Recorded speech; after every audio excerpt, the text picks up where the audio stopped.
ಯಾರಲ್ಲೂ ಹೇಳಿಕೊಳ್ಳುವುದಕ್ಕೆ ಕಷ್ಟವಾಗುತ್ತದೆ ಅಂತಲ್ವೋ, ಗಂಡನಲ್ಲಿ ಪ್ರತಿಯೊಂದು ಅಂತಃಕರಣದ ಮಾತನ್ನು ಅಂತರಂಗದಲ್ಲಿ ಆಡುವುದು.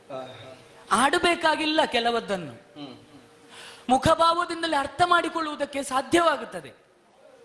ಮುಖ ಎನ್ನುವಂತಹ ಕನ್ನಡಿಯಲ್ಲಿ ಎಲ್ಲವೂ ಪ್ರತಿಬಿಂಬವಾಗಿ ಕಾಣುತ್ತದೆ. ಏನೋ ಇನ್ನು ನಿರ್ಣಾಯಕವಾದಂತಹ ಸ್ಥಿತಿ ಬರಬೇಕಷ್ಟೇ.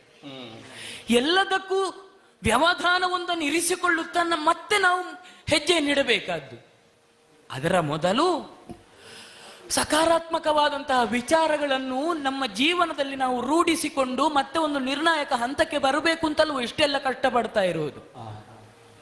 ಆಡಿದ್ದು ಕೇವಲ ಹೂ ತಂದು ಕೊಡಬೇಕು ಎನ್ನುವ ಒಂದೇ ಒಂದು ವಿಚಾರ. ಅದರ ಹಿಂದಿರುವ ವಿಚಾರ ಅವರಿಗಿನ್ನೂ ಅರ್ಥವಾಗುವುದಿಲ್ವೋ, ಅಲ್ಲ ಅರ್ಥ ಮಾಡಿಕೊಳ್ಳುವುದಕ್ಕೆ ಮನಸ್ಸಿಲ್ವೋ ಅಂತ ನಾನು ಅರಿಯೆ. ಅವರಿಗದು ಸಣ್ಣದಾಗಿಯೇ ಪರಿಣಮಿಸ್ತದೆ. ಪತಿಗಳ 5 ಎನಗೆ ಇದು ಪೂರ್ವ ಜನ್ಮದ ಪುಣ್ಯ ಅಲ್ವೋ? ಪುಣ್ಯದಿಂದಲೇ ದೊರೆತದ್ದು ಹೌದು ಅಂತಾದರೆ, ಇಂದು ಆಸೆ ಪಟ್ಟದ್ದು ನನ್ನ ಕೈಗೆ ಸಿಗುವುದಿಲ್ಲ ಅಂತಾದ್ರೆ ಇದರ ಅರ್ಥ ಏನು? ಪೂರ್ವ ಜನ್ಮದ ಪುಣ್ಯ ನಶಿಸಿ ಹೋಯ್ತು ಗಂಡರ 5 ಸಿಕ್ಕಿದಲ್ಲಿಗೆ? ಇಲ್ಲ. ನಥಭಾಗ್ಯಳು ನಾನು.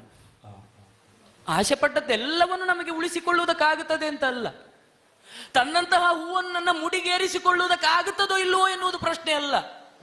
ಆ ಹೂ ನನಗೆ ಬೇಕು ಎನ್ನುವ ಕಾರಣಕ್ಕಾಗಿ ಸ್ವಾಮಿ ನಿಮ್ಮಲ್ಲಿ ಬೇಡ್ತಾ ಇರುವುದದೇ, ತಲೆಗೆ ಮುಡಿದುಕೊಳ್ಳಬೇಕು ಎನ್ನುವ ಕಾರಣಕ್ಕಾಗಿ ಕೇಳುವುದಲ್ಲ. ಯಾರು ನನ್ನ ಮಾನ ಪ್ರಾಣವನ್ನು ರಕ್ಷಿಸ್ತಾರೋ ಅವನಿಗಾಗಿ ಅದರದನ್ನು ಸಮರ್ಪಿಸುವುದಕ್ಕೆ ನನಗೆ ಬೇಕು ಅಂತ ನಾನು ಬೇಡಿಕೊಳ್ಳುವುದು. ಅವನಿಗೆ ಕೊಡುವುದಕ್ಕಾದ್ರೂ ತನ್ನಿ ಪ್ರಭು, ಹೂವನ್ನು ಅರಸುತ್ತಾ ಹೋಗಿ ತನ್ನಿ ಪ್ರಭು, ಇದು ಪಾದದಲ್ಲಿ ಬಿಟ್ಟು ಬೇಡಿಕೊಳ್ಳುತ್ತೇನೆ ನಿಮ್ಮಲ್ಲಿ. ಇಲ್ಲದೇ ಇದ್ರೆ ಇದು ಹೀಗೆ ಇರ್ತದೆ ಅಂತಲ್ಲ.